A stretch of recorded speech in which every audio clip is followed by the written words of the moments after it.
Unlock the power of your investments today with JPMorgan Chase. First, navigate to the official JPMorgan Chase online banking portal and locate the Investments or Trading section. Log in securely using your credentials. Once logged in, you'll see your account overview. Look for the trading platform interface. It's where all the action happens.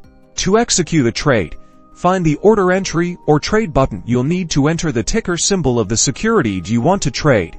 For instance, APL for Apple. Next, select your order type. A market order buys or sells immediately at the best available price. A limit order allows you to set a specific price you're willing to buy or sell at, giving you more control. A stop order can be used to enter a trade when a certain price level is reached, often for risk management. Specify the quantity of shares you wish to trade and, if you chose a limit or stop order, enter your desired price.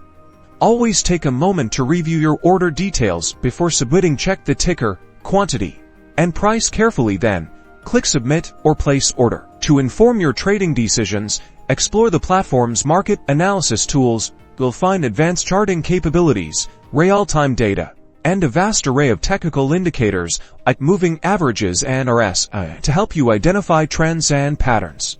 Manage your risk by utilizing the watch list to monitor your chosen securities and the portfolio view to track the performance of your existing investments. Set alerts to stay informed about significant price movements. By understanding these tools and strategies, you can confidently navigate the markets and work towards achieving your financial goals with JPMorgan Chase.